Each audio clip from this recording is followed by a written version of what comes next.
Yo, what's up, guys? It's Michael from Starteryou, and we're back with another live stream. I know it's been a while, but this week was super busy, so I've just been running around like crazy. But we got a brand new guest speaker on today's meeting, and we did resume reviews and LinkedIn reviews last week, but I wanted to switch it up and do another guest speaker because some people were asking me about it.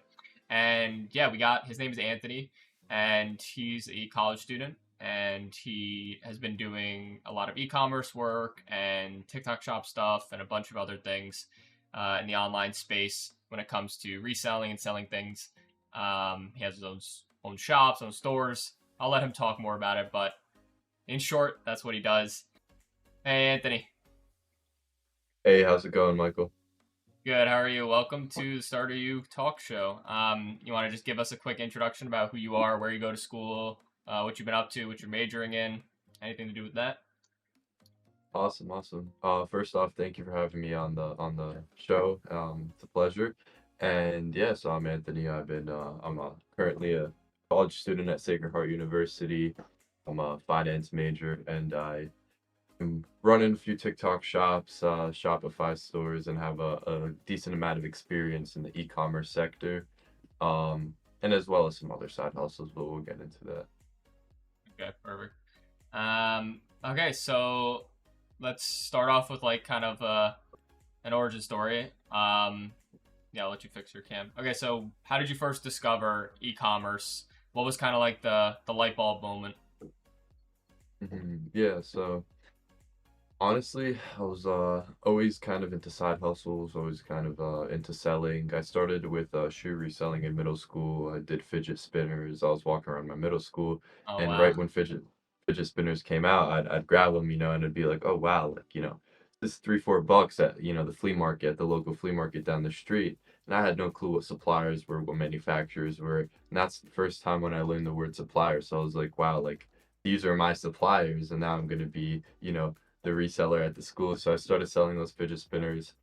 Fast forward, I got called into the principal's office, and that was a big issue. But yeah, so that kind of struck me, and I was like, wow, you could just make money so quickly just by like selling stuff. So I got into shoes in middle school. That market kind of started dying out, so I pivoted. And then I did gym equipment during COVID. And honestly, the light bulb moment was just like me seeing it all over YouTube and also just having that passion for it from a young age. So it kind of just hit me naturally, I'd say. Yeah. And yeah, that's what I was gonna say. Was where did you learn all this? Was it YouTube, mentors, trial and error? Right. Is Right. So for I'd say for the more advanced e-commerce, which we'll probably get into later, definitely mentors and YouTube. But for the more like light e-commerce where it's like Mercari, eBay type of stuff, I just listed products, did it myself. Facebook Marketplace, I learned all of the little tricks and hacks by myself on there. And it was kind of trial and error. So. and that's what I was also gonna say is what platforms have you tried or used besides Shopify, TikTok Shop? Right. Everything. I've done Etsy. I've done Amazon FBA. I've done TikTok Shop. I was actually one of I was in TikTok Shop when the first month it came out, so I was in Wow. there really early. Um, I was in what else? Shopify. That's like a basic one, and yeah, I mean eBay too. I did some eBay drop shipping for a little while. That didn't go too well, but eBay, Facebook Marketplace was big for me as well. Honestly, every e-commerce platform you could probably think of that is like mainstream in America that people have tried, I've probably have an experience there. So Okay. So was your first store profitable, or was it more of a learning experience? Can you talk about that first ever? yeah, so I guess the notion of first store is very broad because my first, I guess, venture in e-commerce was definitely profitable with the fidget spinners, as I was saying, and with the shoes. And that's mostly the reason why I got into it. I was like, wow, like you could just double your money so quickly, right? My first ever store in Shopify, definitely unprofitable, many times actually. So many unprofitable stores, and it it's kind of just the persistence in that, but that's more advanced e-commerce. And yeah, so yeah, you could kind of see it from both sides. profits, and then uh definitely, Experience. yeah, definitely get into that more advanced sector. You need more experience and kind of due diligence to really figure it out. Okay, so what are some of your go-to tools for product research or store design or fulfillment? Anything that you Right. used? So my go-to tools when I used to do Shopify, I used to use a tool called Minea. At the time, I don't know if it still exists. It's kind of like a product hunting tool, and this is when I was specifically doing drop shipping. Um, and that tool would kind of just like hunt for winning products and products that were doing good, specifically in the niche that I was building, which was, women's type of like clothing and branded items, fashion goods, which I don't recommend, but it was kind of, it was just something that I was pretty good at branding. And so that tool helped me find those winning products. As for fulfillment and for store building, I use Shopify itself. I learned how to code CSS so I could, get into the weeds of building out the stores and making sure that everything looks good and is like very branded very well. Um, very light code. It's something anyone can learn at home, and yeah, so it really just helped me build the stores. But if I had a recommendation, I'd say AI right now is building just stores just as good as I used to build them, and that didn't really exist, before when I was building the stores. But now everyone can just snap a finger and build a store. But it's a part of the reason why I got out of that sector. Yeah, we were saturated. So how did you start driving traffic? Was it TikTok, paid ads, influencers, sponsorships? What was your route? Yeah, so for TikTok Shop, I used influencers. I had a pretty big amount of influencers. So I was actually the first person to sell this crab toy on my TikTok shop, and you'll Crab probably get toy? into that. Yeah, it was a crab toy. It's pretty interesting. And yeah, so it was funny because it was marketed as a baby toy. And so what I did was I needed to put a little bit of a twist on it. I was like, all right, so first of all, there's no one selling it on TikTok shop. And second of all, like, what's very similar to like a baby? I mean, kind of like a dog, right? So I marketed it as a dog toy, and I was like, this is gonna be a hit. So I got my dog at home, it's Golden Doodle, started taking videos with him. Fast forward, a few of them got like 15,000 likes, few 100,000 views, converted my first 100 sales there. And then from there, I started getting influencers that started filming with their dogs, and they were on like 20% commission for the product. So they really blew up. So some of them went, to the moon. You could kind of say they had millions of followers. It was very early on TikTok when it was easy to get creators. Now I learned that it's very hard, but yeah, it was very easy back in that time, and people were willing to just go for commission. Yeah, that product really did well until TikTok had some issues with it, but um and yeah, so I guess for Shopify is pay traffic for sure. That's something I had to really teach myself when I got out of the whole like kind of Facebook marketplace sector. I was like, all right, I'm getting into Shopify now, something more advanced. Um, Paid ads, right? It's kind of like the same thing. You need influencers to kind of take videos of you as well, or you take videos of yourself and of the product. With the product, you kind of innovate. You make it a little bit of different than what than the content you see out there, and it's really just split testing. That's all it is. Like you sit there and you continuously take videos of the product, and you're like, okay, you test this one, you put $10 towards it, you put $20 towards this one, whichever one converts into a sale, right? That's the one that you're going to use and double down on, and that's the one that you're going to spend like 30-40,000 on ads, and then hopefully it converts into a big profits for you. But yeah, so that's kind of the way it worked. I did Facebook ads. I didn't really like TikTok ads. Facebook has a more like a better audience, I'd say, when it comes to older women. That was the niche I was targeting, older women, fashion goods for older women specifically. For Yeah. the young generation, they don't have that $100 to really spend that quickly. They really, they usually go to their parents, and TikTok is that younger generation. So I was targeting more Facebook. Um, and then I've done Pinterest ads as well. But yeah, I'd say the two biggest are definitely pay traffic and organic, right? With the influencers. Yeah. Um, and what made TikTok Shop such a game changer for the space at the time, since you were pretty early on in? Yeah, so when I saw the opportunity, I took it. That's something that you really have to get good at seeing, especially in spaces. I got in it at the perfect time because I was just getting into e-commerce. I started with Shopify, and then when I realized that TikTok Shop was just brand new, and usually when you know something's brand new is when there's no videos about it on YouTube or on TikTok talking about how good it is, talking about how how much money you can make on it. And so that's how you know you're in it at the perfect time. And I was just like, wow, like this is a gold mine. Let me get in it. And the first week it was like almost life-changing money for me. I was like, whoa, like this is insane. Like if I just stick to this for a whole year, I don't have to go to college anymore. Turns out TikTok was just banning accounts left and right just for fun. Really trying to, flush the market for the bigger brands to come in when they establish themselves. But in the beginning, they just needed sellers. So that's kind of something they did. They would hold profits as well when they banned your account, and that's one thing that happened to me. You couldn't really appeal. They'd be like, "Oh, your EIN is not, legit or something," and be like, "How does that even make sense?" Like my EIN is like my EIN that the IRS gave me. So stuff like that. They were just being sketchy. I didn't, I got out of that platform just because of it, how quickly they could shut you down, as well as, you could grow quick early on, but you could also get shut down in a snap of a finger, and then you don't have a source of income anymore. So even if I left college, I'd be like, well, like, now I'm back to ground zero. But do I go back? You know what I mean? So it wasn't really something that I found to be sustainable for a very long time. And it Seems held really true for a lot of unstable. people. Yeah, held true for a lot of people.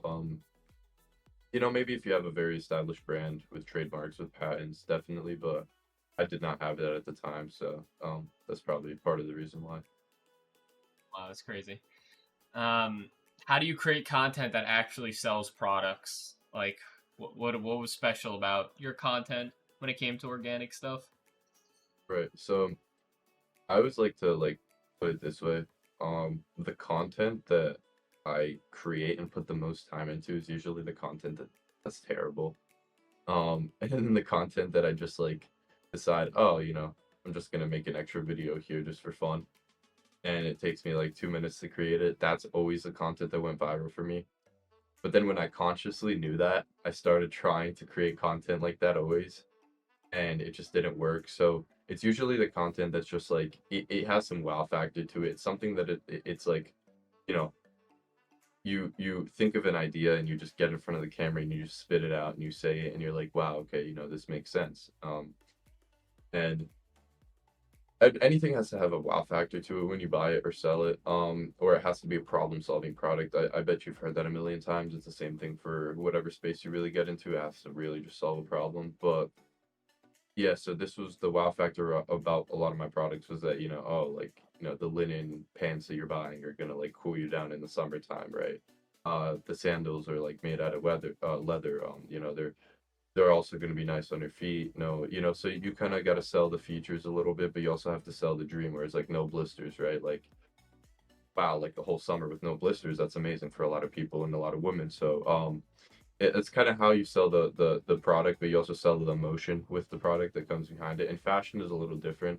You're not selling like an actual gadget that is like changing someone's life dramatically. You're just selling like another fashion product. So the way I marketed it was just like fashion products that help you, in some sort of way with extra storage in a bag or something like that. But yeah, and I also TikTok shop. I had other gadgets, but we'll get into that probably. So And did you have a viral moment or something that a product that blew up overnight? And what was that like, if you had one? yeah, Organically. so Shopify organically was the crab toy that I was telling you about on um TikTok shop. So basically overnight, I was in TikTok shop, and my first week I was just like hoping I get a few sales and maybe a few a day, but I was maxing out at 200 a day, and that was the limit. I was maxing out in the first 5 hours of the day. So I, imagine 24 hours when TikTok like unlimited me. There was a limit on TikTok of like 200, 250 orders a day. So that's how many I was maxing out at. And that blew up basically overnight. It stayed consistent for like 2 weeks until that video, the organic video, died down, and then I posted another one that blew up, and it stayed active for about a month and a half until I had fulfillment issues. Another issue which you don't really, realize until you're deep in the space. It's like, okay, now you need people to work for you to kind of help out with a lot of stuff, logistics, take care of support. I was trying to be the customer support, but I was also trying to be the one that fulfilled all the orders. I was also trying to be the one that, like, also tried to scale the business at the same time. And I really sucked at the customer support part, which is, it's a huge part of it. And I had a decent amount of returns, which is a big part of the reason why I probably got banned, just because of the metrics that TikTok Shop reads, and they're like, hey, like, this guy has a lot of returns. He's probably a sketchy seller. It was just that I wasn't a sketchy seller. The products were getting delivered. Problem was that you know I couldn't handle all the support tickets that were coming in, and maybe if I did it more diligently, if I had someone to help me out, that would have definitely, my shop still would have definitely been up. But then I had another product on a different TikTok shop called the Breathing Otter.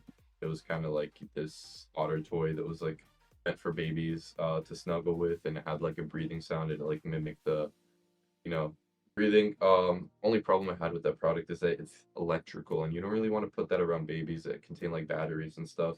Although they were deep inside the product, like it's kind of still a little iffy, and I didn't like it much, so I stopped it and discontinued it. But that also was a hit really quickly, and a lot of people were raving about it.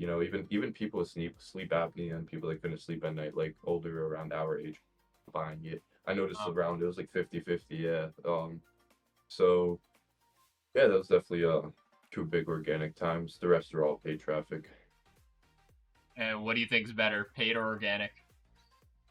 Oh, definitely for scalability and for consistency in your revenue, paid traffic. And organic is really just if you're trying to pump and dump, unless you've hacked the algorithm somehow and are able to consistently get organic traffic, which some brands really have their way of doing. But organic also converts at a way less rate than paid does. That makes sense. Yeah, Um, and I want to pull up some pictures before I get to the next section, so you can talk a little bit about them. yeah, of I have course. the Shopify notifications. Is that fine to pull up? Yeah, no, of course, yeah, pull up whatever. All right, so you should see this picture up on stream. I'll talk a little bit about it. Let me just see it. All right, yeah. So that was one of the first times was it one of the first times that we yeah, that was one of the first few times I got a lot of orders consistently. As you could see, like every few minutes I was getting orders on my Shopify.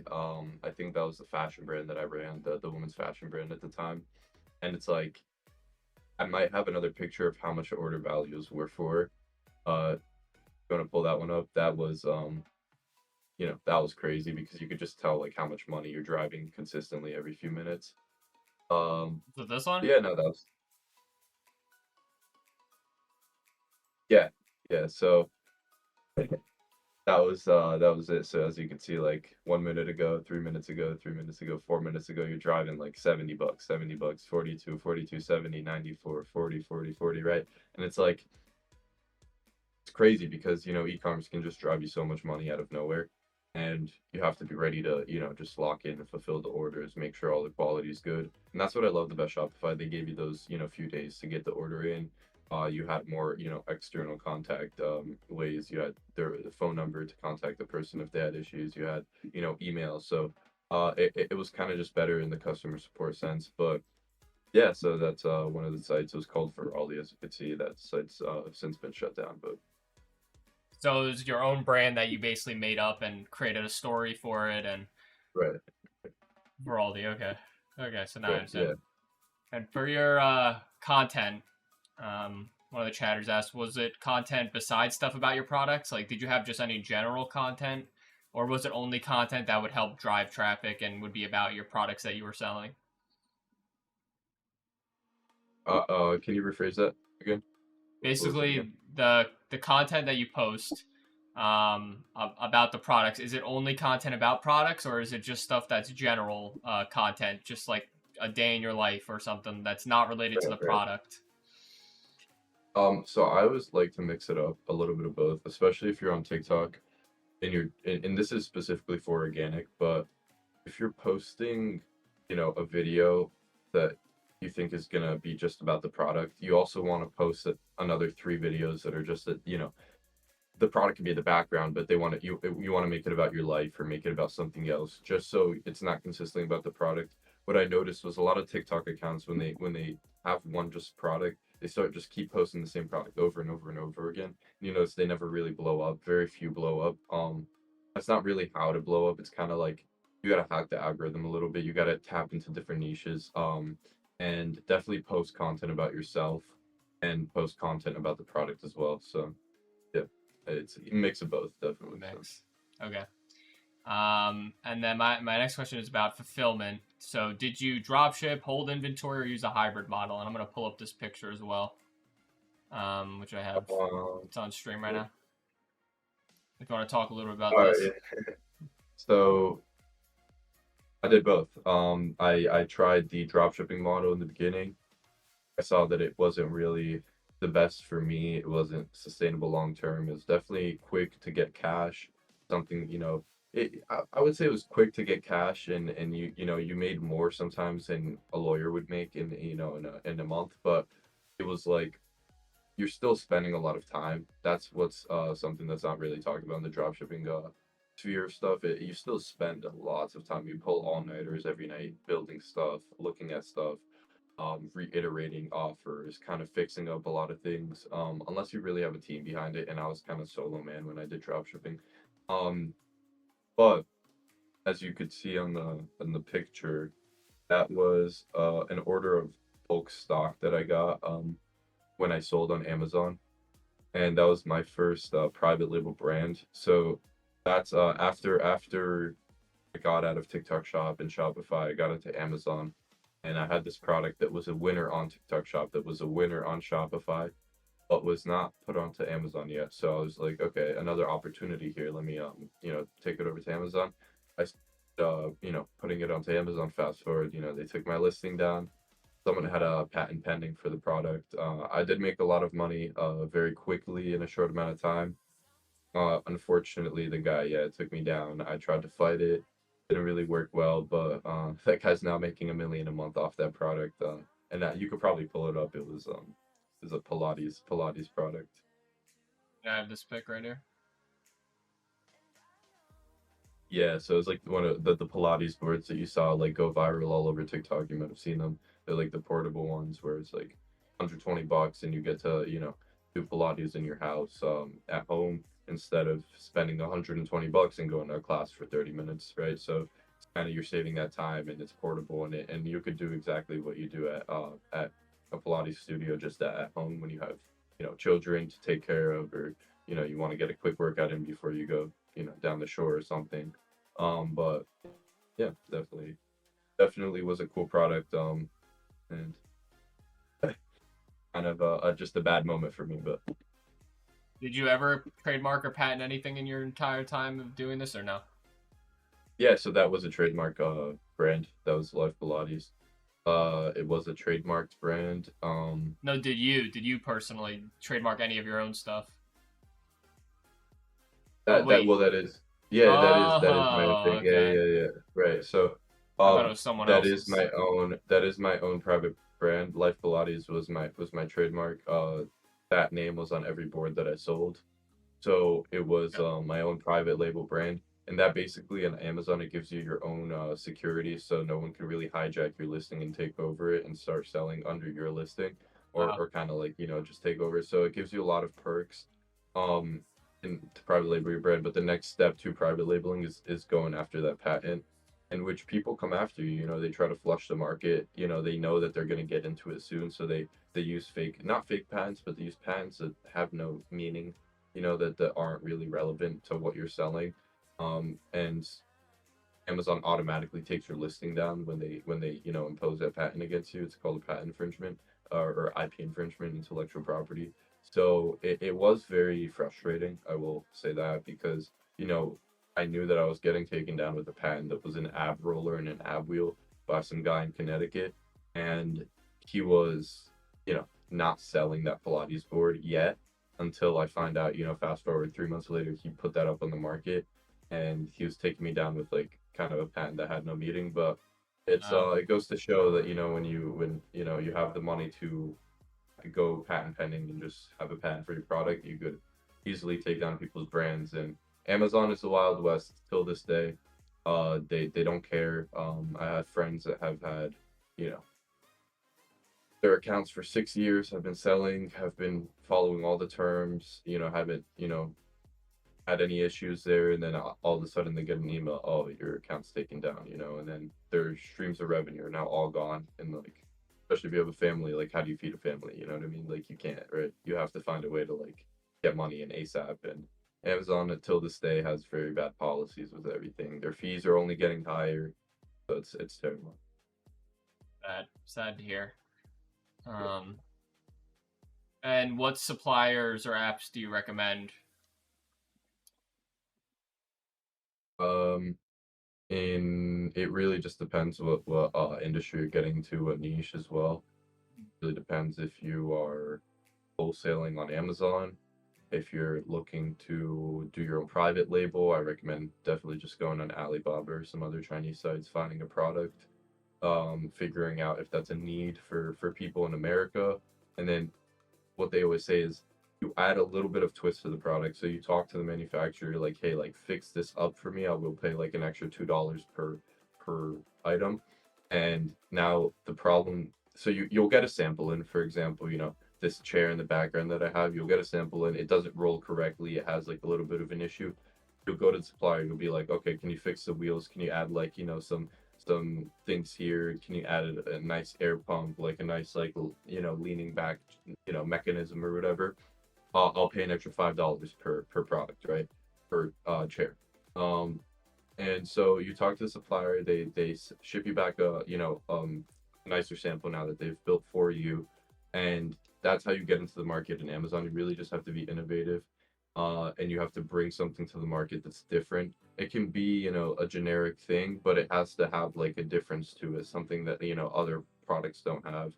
Um, yeah, so it really just has to be something that's not in the market. As for suppliers on TikTok Shop, there's a lot of dropshipping suppliers you could find all over, Discord. If you go into e-commerce servers, they're always sitting in there. Um, and they will help you, fulfill products. There are apps like Zendrop, and AutoDS to also fulfill for you. I don't recommend them, because in order to get to their like top tier list where you have full customer support and stuff, you have to already be doing lots of money. And especially if you're starting out, I definitely don't recommend them because your profit margins are going to be zero to none basically with those apps. They're really not built for the smaller user. They're built for monopolies that are already doing good with dropshipping. And to be honest, their biggest clients were just making $1 million like a year, which sounds good, but in dropshipping scheme of stuff is not really the best because your profit margins are 20%, 30%. Still very, very good, but you know, definitely not where you want to be if you have higher, expectations. So Amazon is still a good place to get into, but like I said, you have to be different. TikTok Shop's still good, but you have to be different as well because it's already been getting saturated for the last, 5 years since course sellers have been coming out. But Yeah, they've been pushing it like crazy. I mean, I don't even have TikTok, but when I saw someone using it, I saw at the top now they added like a whole different bar for just the shop alone. Which when I was using TikTok like a couple right, years yeah, ago, it was just the two, it was just following and for you. But now they're right. pushing the shop so much, it's insane. Right, yeah. And so with that, they were incentivizing people to buy products. So a lot of the times when people were buying that crab toy, they were, giving it for them for free. And so I was getting paid out. So TikTok Shop poured about like 100 million plus in money into the platform, probably even more. If I have to guess, I don't know the exact number, but they were pouring money left and right. They were giving coupons to users to buy products for free. In return, the me, the person that was selling it, right? Like I'd get paid out, but the user was getting everything for free. So they couldn't sustain that model for too long. They had to, get their money back somehow. So they obviously, doubled the fees for the sellers. So it's usually what happens. And but yeah. And before I talk a little bit about the next section, you want to talk about this picture? I just pulled it up.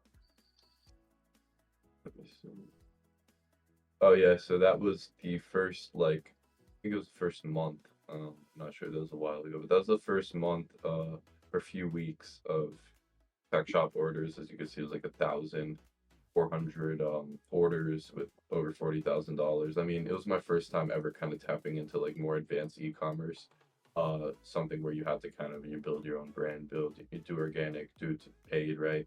And doing 40,000 your first month is a really good thing, but it's also a terrible thing, right? Because now you have to be able to manage that somehow. You have to be able to fulfill those 1,400 orders, right? Like, not the easiest thing in the world, especially sitting in a college dorm room. Oh my god, I was going crazy, pulling all nighters. I think, for a week in a row, I was getting very unhealthy, and so almost in a sense, it was a blessing in disguise that I got banned from TikTok because my health was like going down the drain while like I was really worried about like keeping this business up. But that's definitely not something you should prioritize is money over health, because at the end of the day, your health, without your health you couldn't be pulling those all-nighters, right? So I burnt out very quickly, when I had to pull that one all-nighter fulfilling all these orders and getting them all in and stuff. But you learn a lot. So um yeah, that was kind of the story behind that. Yeah, that was gonna be one of my questions was about burnout. So you basically just answered that. And this is a Shopify dashboard, I'm guessing. This is a TikTok shop dashboard. Oh, okay. Yeah, I didn't even know that. Yeah. Okay. And how many different SKUs did you sell? Like, how many different products? Was it? Right. So I sold some, I had some upsells with the crab toy when I used to sell it. I made it into a dog toy shop on TikTok shop. I was selling, little like vests for dogs, like hands-free leashes and stuff, like pretty cool gadgets that I thought would do well. Other toys as well for dogs, that were pretty cool. Um, but they didn't do as well.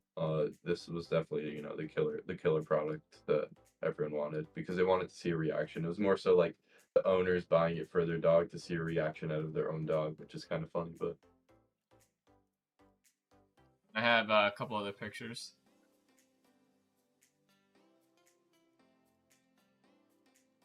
Right. Okay. So Total Plush was my first Shopify store ever. Oh, wow. Um, yeah. So I think these were probably my first sales ever. That was like when I was first getting into Shopify, and that was actually funny when I was talking about earlier. I was talking about how I saw the opportunity in Shopify, and I was selling that crab toy in Shopify, and also selling this little toy that goes into bathtubs that sprinkles water out. I was gonna make it, and it was named Total Plush. It was gonna be like a baby shop for toys and for cool gadgets and stuff. It's my first shop ever, so I had no clue what I was doing. But somehow I made it work. I got sales, and I knew that there was an opportunity because every time I watch YouTube videos or I talk to a mentor, they're like, a product doesn't sell if a person doesn't like it, or it doesn't sell at least consistently. So I got my first 3 orders in 3 hours with minimal ad spend. I think I broke even with them like perfectly, because I tried to make them run for the full day, and when I posted Facebook ads and TikTok, but they didn't. Um, they broke even, and then I took those products and I put them onto TikTok Shop, and that's when TikTok Shop blew up and overnight. And this was my first time getting into like advanced e-commerce, like I said, so it was very interesting for me. And it kind of was frustrating, right? Because I got in, it was a good thing, but it was also a bad thing. I learned a lot of lesson learned, but it also kind of showed you the reality of stuff, and how people don't really talk about that. So And this picture as well. It's more of Aldi stuff. This right, yeah, time, that's just an seven order that items. I had. That was pretty, yeah, 7 items from my store for 341. Yeah, that was just a funny picture that I had. It's Did like it?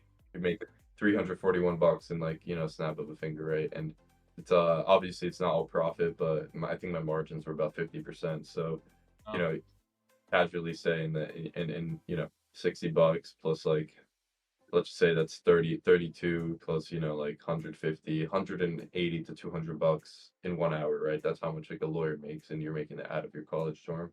It's a very good thing. So it's definitely a good side hustle for someone that wants to, get into. But consistency is the hardest part. It's Consistency is the hardest part. Yeah, something that I couldn't stay consistent with just because, you know, I burnt out so many times with so many different ventures that I tried, and it kind of just, it was something that didn't really, that my passion, went out the door for a little bit, and I still love it. I'd still love to, make a product, but when I got into like all that legal issues with Amazon and stuff, it really just, kind of showed me killed it. that yeah, it really just showed me it was the Wild West, and that, everyone's out to get you in this market, and you're 19 years old in your college dorm room, and you have, 55-year-old guys with patents coming after you with like, budgets and cash sitting just ready to sue you for anything, right? And I was like, it's not my time to get into this market yet. I was like, one day when I have the cash flow coming in, and something consistent. But if you, especially Amazon, it's the hardest thing to get into. You Yep. need to have cash flow. The biggest lie in e-commerce or in any business is that you can get into it for free.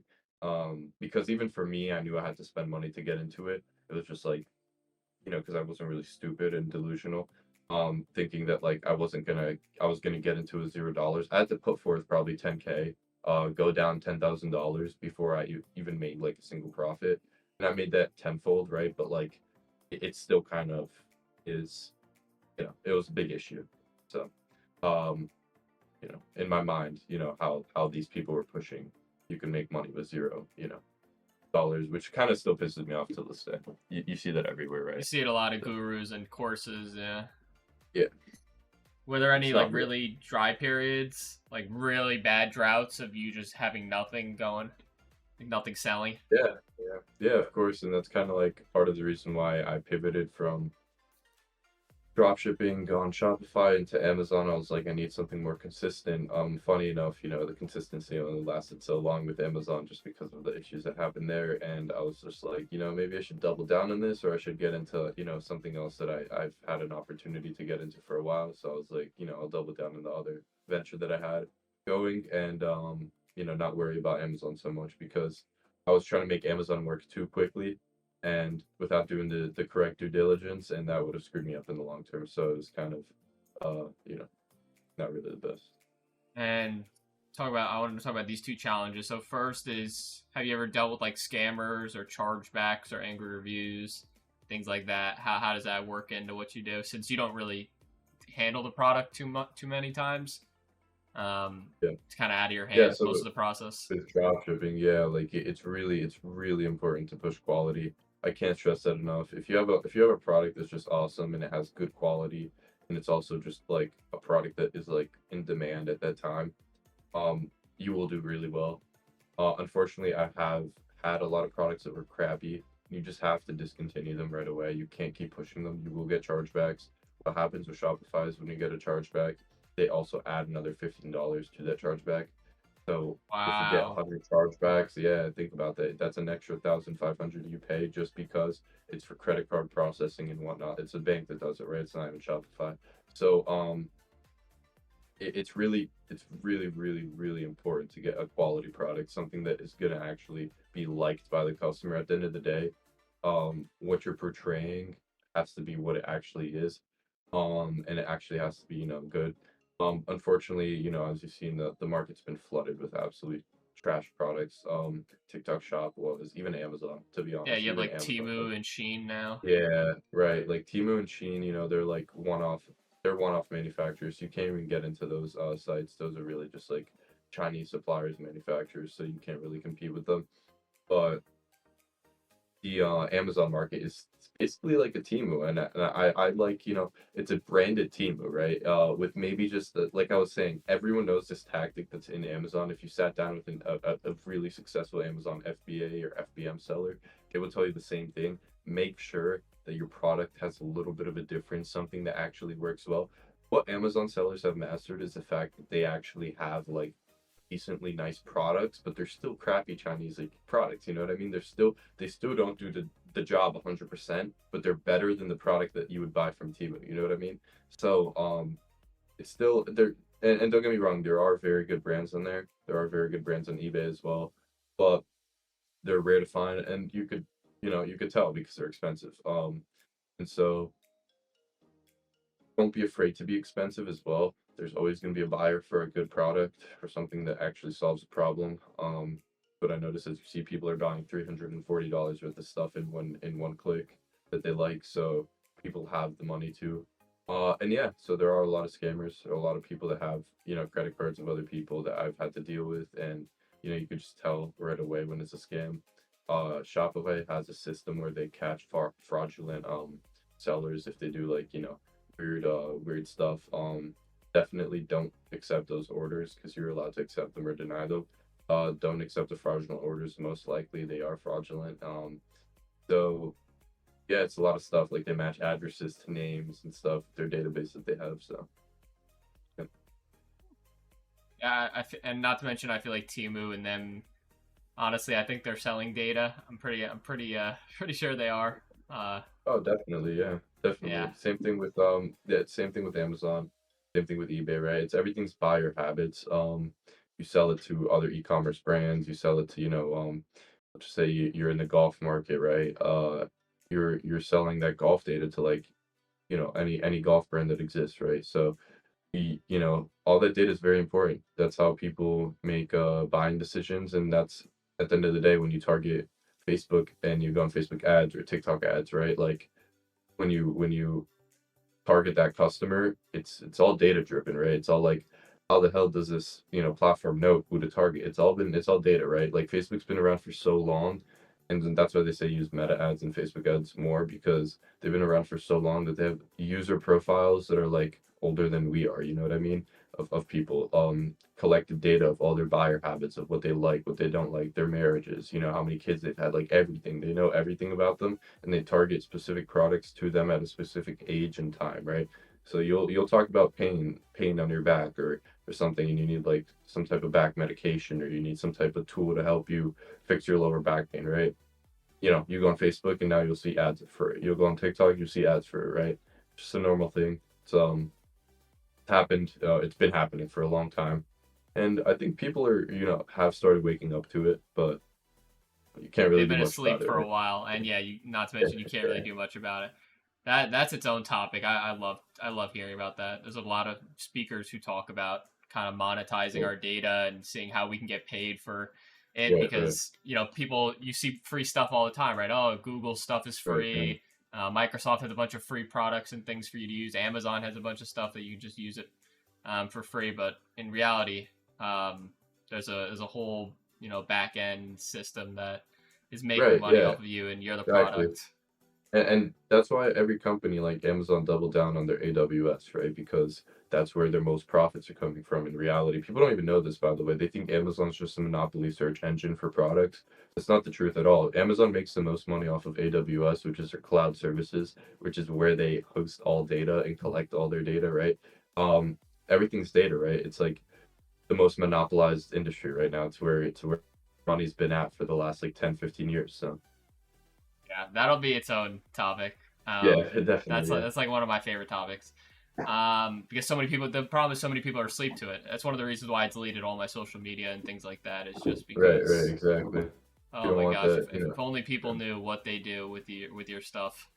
Um, but yeah, exactly. so let me get back on topic. Yeah, you already said you busted the biggest rumor. I was gonna say what's something that people get totally wrong about your space. What kind of people assume about your space, but it's wrong. Right. But I think you Yeah, already yeah. answered I it. could talk about it more in depth too. It's like you have these course gurus and sellers that have been out for a long time. And people buy their courses for $3,000, so then they could teach you how to get into the space for $0. If you could get into the space for $0, just go join for $0. You don't need someone telling you how to do it, right? Why are you paying someone $3,000 to tell you how to join for zero, right? And how to make money for zero? And it kind of like and you know what the bad part about that is? is, if you're after a certain age, I say above 18 years old or maybe even like 19, 20, all right, whatever decision you make in that is your own decision. But if you're under like 18, it's just such a sketchy and schemy business to be in. I don't like that at all. Like all these course sellers trying to make it seem like you could get in these 17-year-old kids and 16-year-old kids, or they put them on their testimonials. They're like, oh, this 15-year-old just made 50,000. This 16-year-old just made 70,000. You can too, right? And it's like, well, they're getting mentored exclusively by you. They probably know you. They're probably your friend. You know what I mean? Most of the times that's how it works in that course selling business. And it's just a really sketchy business to get into.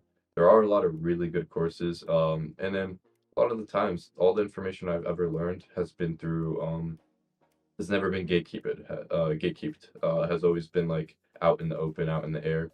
Um, and I was able to learn it, right? I was able to run a few successful shops, Amazon, eBay, everything, right? So it's kind of just trial and error, learning by yourself as well. And at the end of the day, there's no road to really fast success unless you get into the crypto market or one of those markets. But it's kind of once again another industry where core sellers have taken over. So And it seems luck based. Yeah, it's so when like you go into a exactly business like yours, you have to be ready to fail. You'll almost be willing to lose a lot of money, waste a lot of time, but along with that comes a lot of learning opportunities. So I see it as a win. Like if I can go into something and learn all about a new industry, but lose 5 grand and gain nothing, like monetary right. wise, I'm gonna do it. It doesn't matter to me. Well, yeah, exactly, and I've learned more than I can genuinely say this than I'd probably have ever learned in college, right? Just off Oh of yeah. me spending my own money, my own time, my doing my own due diligence within the industry, and really just getting into the weeds of stuff and being curious about it, right? Like if you're a naturally curious person and you just want to know about something, that's definitely like something to look into, right? It's kind of like getting into the weeds of stuff and really just figuring it out. Even if you lose money, at the end of the day, now you know about an industry. You go to like a networking event, you want to talk to someone that's in the e-commerce space. You could ask those questions, right? You can network with them. They know that you know the space, right? It's not just like you know, um, And like have you you just learn. hired anyone for any roles, like whether it's social media or editing or helping you with sales? Have you ever? I'm not talking about Fiverr gigs, hiring for them, but I'm talking about actually Right. like employees or things like Yeah, that. yeah. So I had virtual assistants for a little bit just to kind of like mitigate customer service and stuff for one of the Shopify stores and to kind of just handle a lot of the issues with that. But you have to vet them. You have to make sure they're good. And what one of my issues is I was, I guess, a little too young to understand. Is like, why would someone be listening to like a 17, 18-year-old kid, right? And you have these 25-year-old guys to like, even 40-year-old people like working for you. And it's like you're getting on a call with them with a squeaky voice, kind of like just was like I, I had to get over it. It was like almost a mental barrier for me. It's like I had to get over that. It's like, why would someone work for me? Right. And then you realize that people just, they're out there to just make another buck. So if you're gonna pay them, you're gonna pay them no matter what, right? And it's also like people you want to find people with burning passion for the industry you're in as well, um and kind of like team up with them, especially if you're looking for a co-founder and stuff in some industries, which I have had one for an industry that I tried to start in. I was in the car space. um I don't recommend going with friends. I will say that with people that you're very close to. um you kind of build like a persona in your head of how they would work just because, and then you kind of like push off all the bad things because you're like, oh, they're just gonna, they're your friend, you don't want to be mean to them, right? So definitely don't get into business with your friends unless you guys are so burning passionately like motivated for an industry and you're both very knowledgeable. I'd say definitely find someone that's like you could relate to and you could have very good conversations with, but it's not like your your friend that you hang out with every day because that it'll ruin friendships. It'll ruin friendships. It's not So worth it. Yeah. yeah, it's Okay. definitely Yeah, not. but it is a little bit subjective. Yeah. But in general, it's you should at least Yeah, do some due diligence to try to picture in the future what it would look like if you were to work with them. Um, right. Yeah. let's see. No, Andy, I'll talk about that another time. Um, that'll be another conversation. How do you run multiple? Is there a time where you ran multiple stores or multiple brands? How do you kind of manage them all at the same time? Is it a struggle or do you have a system? Yeah. So when I was younger, it was multiple TikTok shops. I was like, oh, like let me just open one for one niche. Let me open one for another niche, right? It was kind of just like doubling and tripling down on like whatever niche I wanted to get into. One for the car niche, one for the you know this niche for that niche, right? And I kind of they all ended up being profitable in some sort of way. Uh, but I never doubled down on that, and they all ended up kind of getting closed down as well. Um, just because I think my first ban ever on TikTok was an IP ban.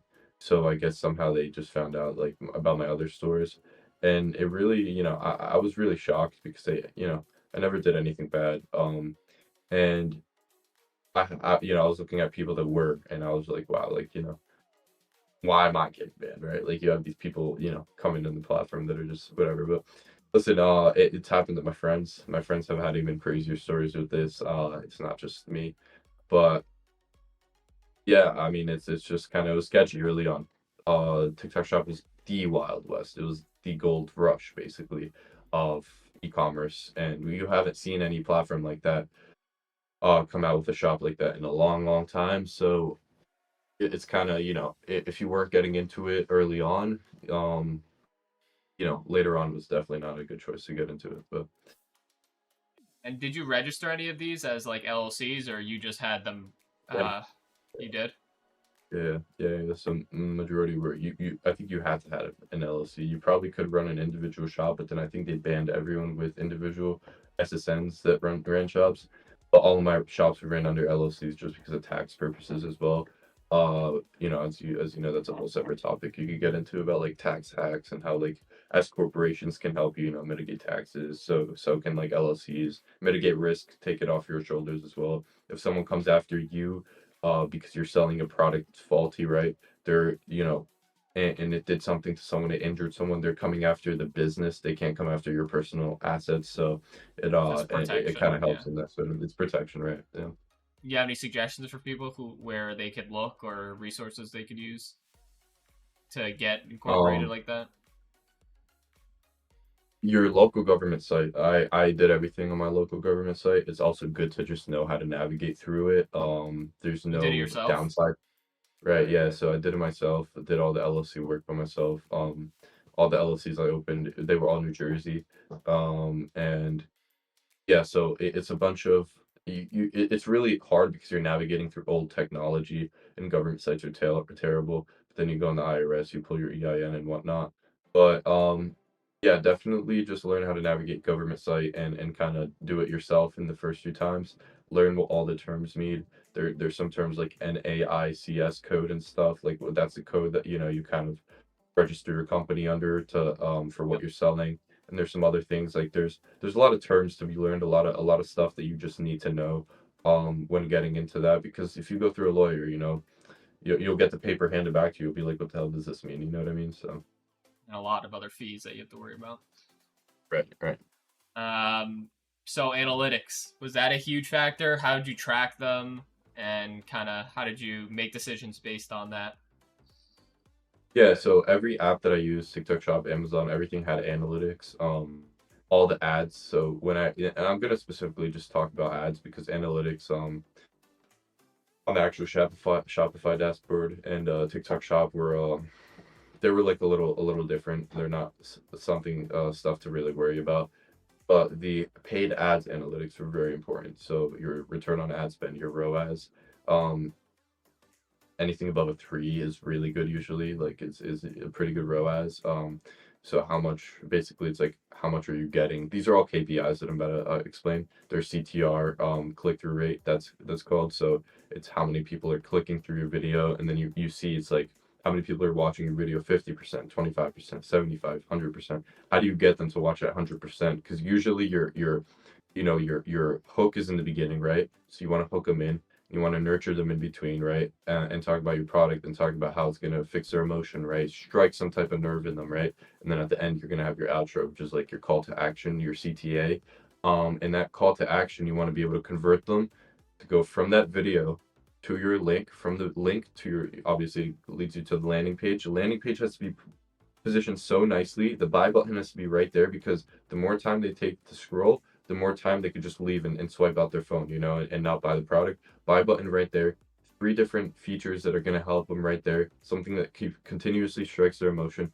And it's funny because I'd say e-commerce is a lot more psychology than people think. You really wanna strike them with certain colors, you wanna strike them with certain words and terminology. That's why copywriters are very important to have in the industry, if you're especially building a big e-commerce brand, because they're gonna split test landing pages and make sure that your offer is good, make sure that, you know, your call to action is good.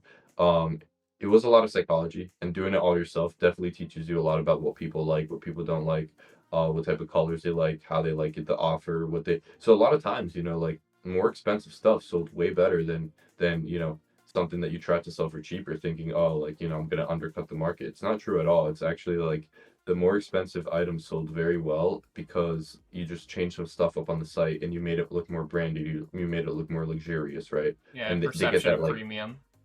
it's perception, yeah, exactly. Everything's perception. So, um, yeah, I think analytics, right? You definitely track it on your Facebook when you're running Facebook ads, TikTok ads. You got to set up your dashboard in a certain way to make sure that you're tracking all the analytics you need to look at it. It's CPA is also cost per acquisition. If you're buying a product, right? If you're trying to drop ship it and your total cost of goods is like $20, right? And your CPA is 15, that leaves you, you know, with a $5 or yeah, if your cost of goods is $20 and your CPA is 15, that's $35 total, right? And then if you're selling your product for like, you know, 38, you're making $3, right? Or not even, because after taxes and after everything, you're not even making anything if you really think about it. So you got to really position yourself in a good way. And I know I'm getting more technical with all these KPIs, but when you go into the Facebook dashboard, you'll see what I mean. It's very complicated to kind of navigate through all the ads and stuff, but uh, it's definitely such a huge skill to learn because you can bring it into any business that you ever All need companies to. use analytics. Yeah, Right. All companies use analytics and all companies use similar KPIs, right? Whether they just have different names for them, like cost per acquisition, right? Or your cost per user if you're a B2C software company, right? Like, you know, so it's a lot of analytics that come into this.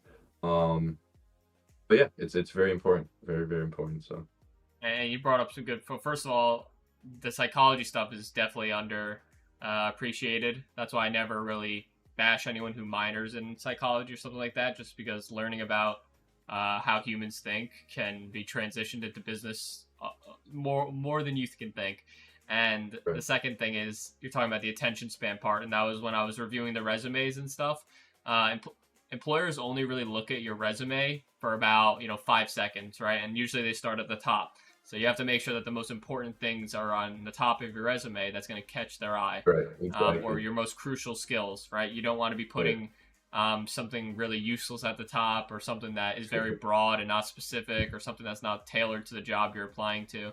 So it goes hand in hand, Right. honestly, with the attention span stuff and human Right. psychology. Yeah, it is. And and this is just my personal opinion, but on resumes, like have your unless your education is really just from like the top like, 15 schools in America, that are just known, put it at the bottom. Like put your education at the That's bottom. what I said. Really Education is so because if you useless. have yeah, like and this is just something that I review when I like currently hire as well.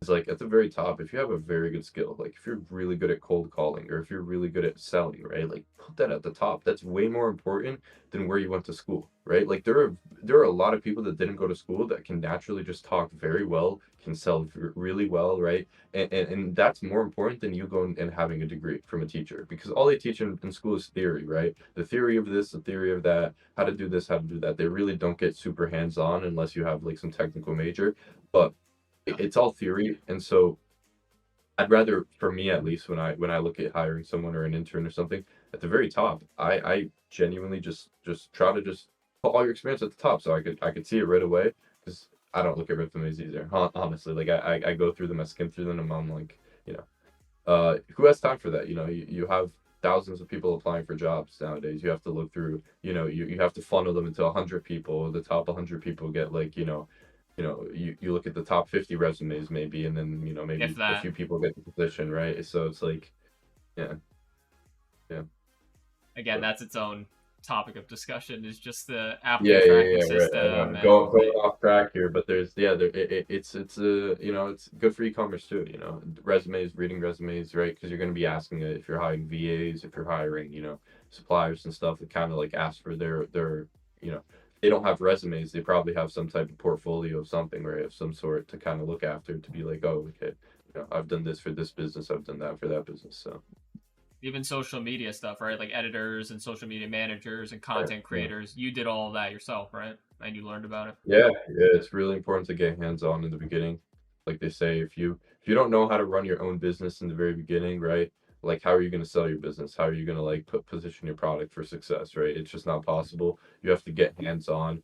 Same thing if you're running an in-person business. How are you going to build out systems to manage that business as a CEO if you're running like a crumble cookie, for example, a franchise? Like, and if you haven't gotten hands-on and actually made some cookies yourself and seen how the process is, how are you going to like fix that process? How are you going to put a little bit of like a gap into it to make some shortcuts, maybe Improve put it. like something, Yeah. improve it, right? Exactly. It's a perfect word. But yeah, you have to Um, definitely get hands on.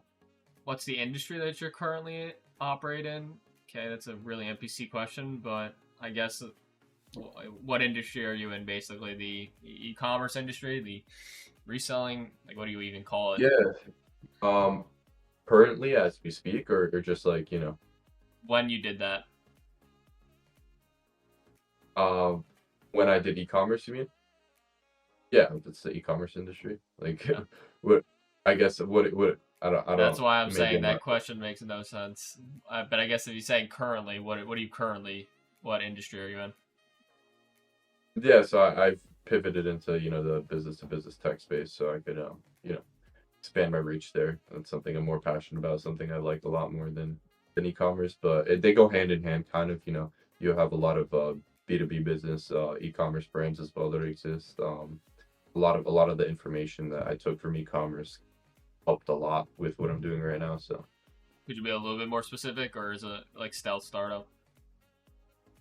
not necessarily stealth, but that's a whole different topic of discussion, as you're saying. So it's not really about e-commerce. It's you know I was just because they're asking more in the chat software. what you're doing, but it's more Oh, software right, right, based. right. Yeah. So I am currently yeah. So I'm currently a co-founder at Starteryou, and also founder at Linkova, which is a AI solutions company. Starteryou is a career development platform for high school and college students, and they're both startups. One is a SaaS startup, and one is a IT consulting startup. So Okay. Let me see if I had any final because we're coming up. Yeah, we're a little bit past an hour. Do you care about any place for them to follow you, like link trees, TikTok, Twitter's, your stores, or you have nothing yeah, really to promote? I have Instagram is my name, Anthony Ivanov, Ivanov, is my last name, and uh, LinkedIn as well. So the two places that I use on a daily basis. I don't have any other apps. I'm not really active on TikTok. I have a decent following on there, but I'll probably start posting soon. I just added you. And then to wrap it up, um, what's one thing you'd say to a student who wants to start something like that today in the e-commerce space? Yeah, Biggest so piece of advice.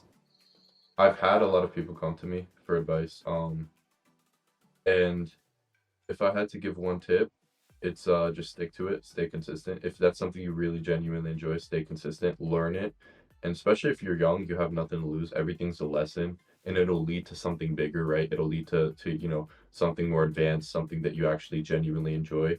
But take all those lessons, stay consistent, and you know, never kind of like it's very, cliche, but never give up, right? Like just because if you give up, it the question is what if, right? Like what if I did this? What if I did that? But like, you know, if you never give up, you'll know your answer, right? So if you even if it was a struggle and you went through so much pain, right, to build something up, to get it launched, to do whatever, um at the end of the day, there's a lesson to be learned, and that's a story to tell, right? So like the same way I'm sitting right here is like I've had so many stories that failed, e-commerce startups, successful ones that have done well for a little bit. Like, so they're all stories to tell. Give back information and knowledge that I know. I'd say the industry is still well. You just have to be strategic and you have to have capital. So I'm not gonna lie to someone and be like, no, like you could start for free. You have to have money to get in. But that goes for any business. So And how do you know when to, close down shop, or when it's getting so bad where you should really not continue, dumping money into this? Is there like limits or red flags? yeah, so you pivot a few times. You realize, if the pivots aren't working the way they're supposed to, you maybe pivot once more, and you ultimately whatever profits you try to retain, as much as profit as possible because you have to reinvest that money obviously back into the business. Yeah. But let's just say you have a product working well, it does crappy. Now you have to, redo your systems, right? Or build something else, make a new offer, or split test something, right? Like uh yeah, you just have to keep some profits for yourself at the end of the day. Make sure you're happy with what you've done and then close down your shop, especially if the pivot's not working. So it's kind of it's a hard thing to do, but you'll know the right time. If you're getting frustrated with something, you'll know that it's probably a good time. And if you are like consistent with it and you genuinely enjoy it, like continue definitely. But um I had to just sake of time. It was kind of like something that I knew I needed to do. But yeah, you'll know. I'll put it that way. You'll know. It's especially when you get the industry experience, you'll know exactly when it's a good time to shut it down. So Okay. I think that's everything. Any last words, or you good? yeah, just stay consistent. That's all. Stay consistent. You know, like they say, small tasks lead to big tasks. So like do something small every day, and maybe 3 tasks a day, 4 tasks a day, learn something new, read a few lines of a book a day, watch a video. By the end of the year, you're gonna be like, wow, I've learned a tremendous amount of things. But if you're skipping a whole week and then the next week you're consistent only for 3 days or 4 days, you can be like, okay, like if I just stayed consistent every single day, I would have learned so much more, right? And you would have been mad at yourself. So just stay consistent every day. Sit down every day, do your work every day. Do what you need to do, and and be healthy. Be healthy. So Yeah. Put your health over the e-commerce. right, yeah. Definitely put your health number one because you can't work if you're not healthy, right? Like you're not gonna be able to like sit down and mentally be stable on your chair, like doing your work all day, especially if you're doing like an online, something with tech. Your head's gonna be racing about something that's going on, right? Like Yep. you want to just be able to be healthy and focused. So Yeah, and like I always say, YouTube is free, and I personally think YouTube is the greatest learning YouTube is free. platform of all time. It's like the only app I actually have and use. So again, you can look up anything. You can literally learn about YouTube is free. anything. Yeah, YouTube is the YouTube is greatest free. platform ever invented, Yeah. without a doubt, for social Yeah. media was. I know we sound like ambassadors for it, but no, it's definitely true. I couldn't agree more. I think everything that I've learned is definitely props to YouTube. Even when I was playing soccer back in the time, learning new tricks and stuff, because everything was YouTube. So So unbelievable. Yeah, it's the only app I'll probably never delete just because of how useful it is. But yeah, yeah. yeah. All right, so I'll switch it back to the mainstream, and I'll catch up to you later. All right. Thank you, Anthony, again for Oh coming and yeah, it speaking. was my pleasure. My pleasure. All right, talk to Bye you later. bye. Bye bye.